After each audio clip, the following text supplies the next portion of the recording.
Hi there viewers, I'm the Extraordinary Tourist and welcome to another episode of my animation diaries.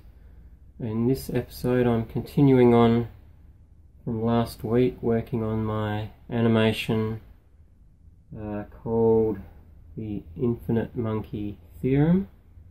Last week I thought I might have finished the the final high quality draft of the storyboard, but as it turns out I didn't get to do quite as much work on this through the week as I'd hoped, but I have managed to do some work, and in this diary you're going to get to see me take this first panel and more precisely take the character in this first panel and turn it into the finished version of the character that I'm going to animate in the final animation.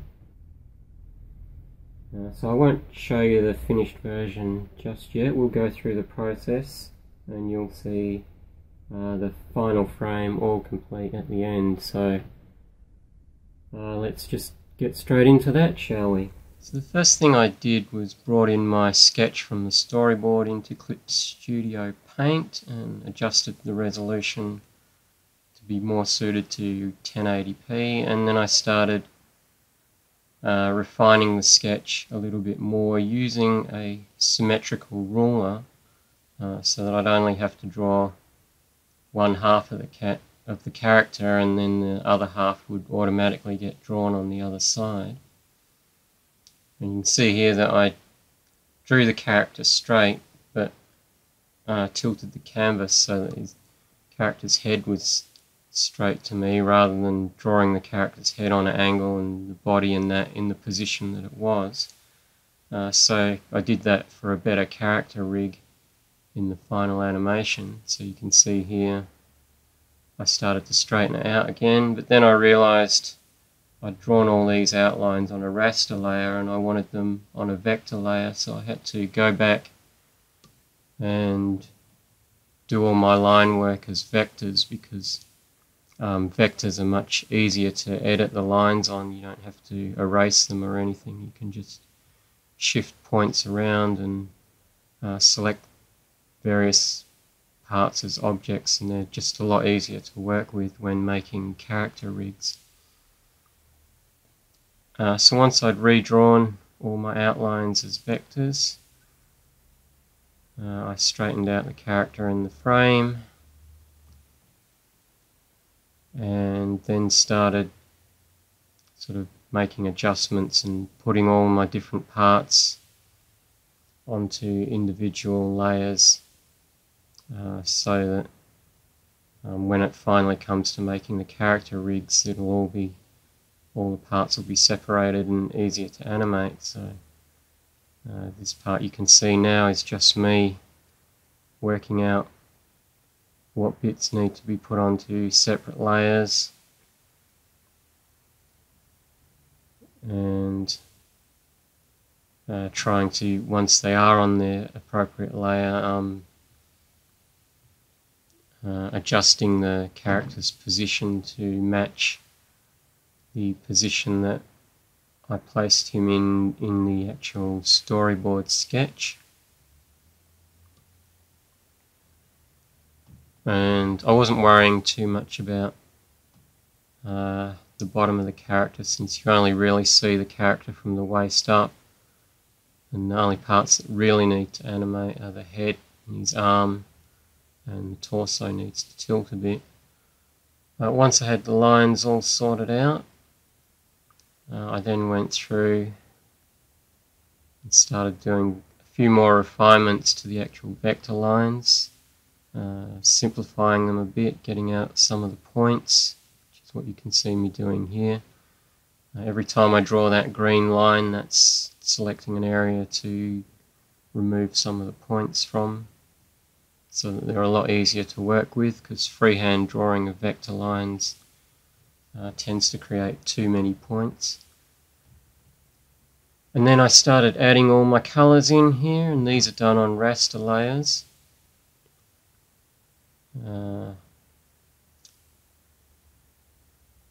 which I do because doing the colouring on a raster layer means you can do a lot more with your shading and textures and stuff. They're still a bit harder to edit if you have to adjust the vector lines. Then you have to go in and erase and redraw parts of the colour, but usually by the time I get to the point of colouring, it means that my vector lines are pretty good and I'm not going to have to adjust those much more anyway, so it doesn't matter too much. But here you can see I'm sort of drawing in where my colours are going and making it so that the joints will work, so that, say, when this arm moves it'll look natural and it won't look like as much like a puppet arm. It'll just look like the character is moving the arm. Then I added some sort of basic shading here, you can see.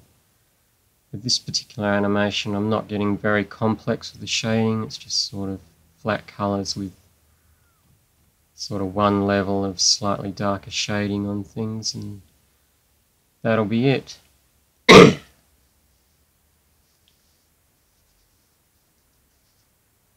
So yeah, once I'd done all that shading, did some final adjustments, putting in shading into the hair, and then exported that out to a PNG file so I could add it into my storyboard in Springboard just for the final draft storyboard version. So here you can see me putting it into Springboard,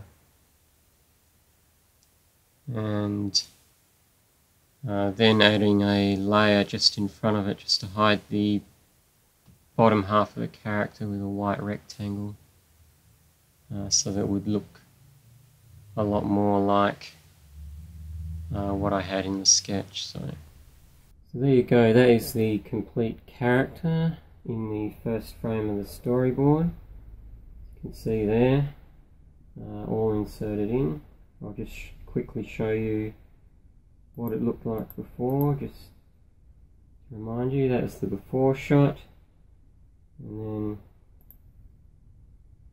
bring it back in, take that, that's the after shot. And I haven't included the thought bubble in there because that was more to just sort of show the mood of the character in the sort of storyboard in the context of a still image.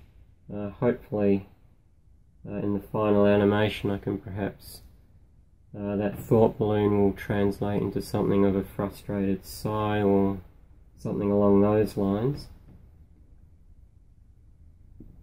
But just to finish up, I'll show you, this is the character in ClipPaint Studio.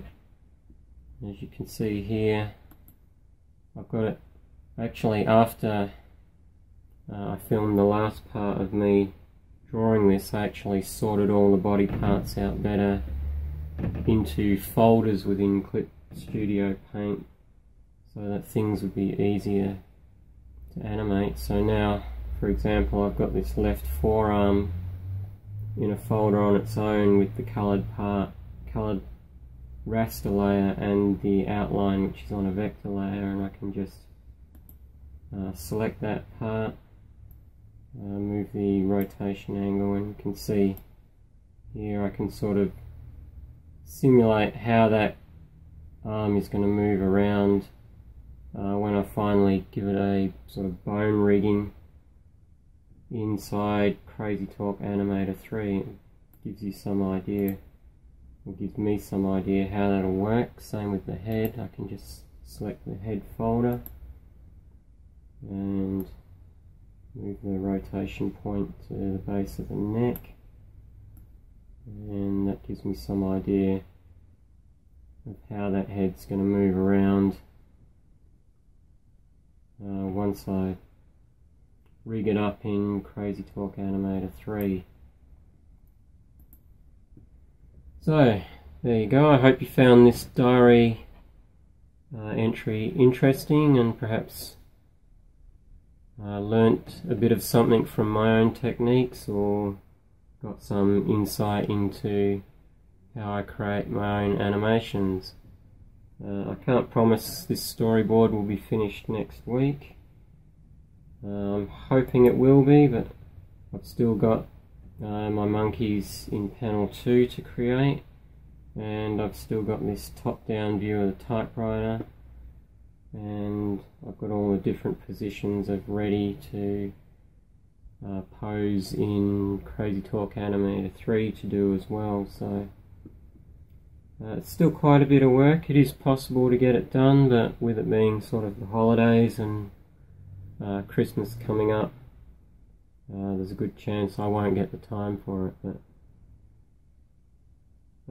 you never know. So until next week, as I said, I hope you found this interesting, and thanks for watching.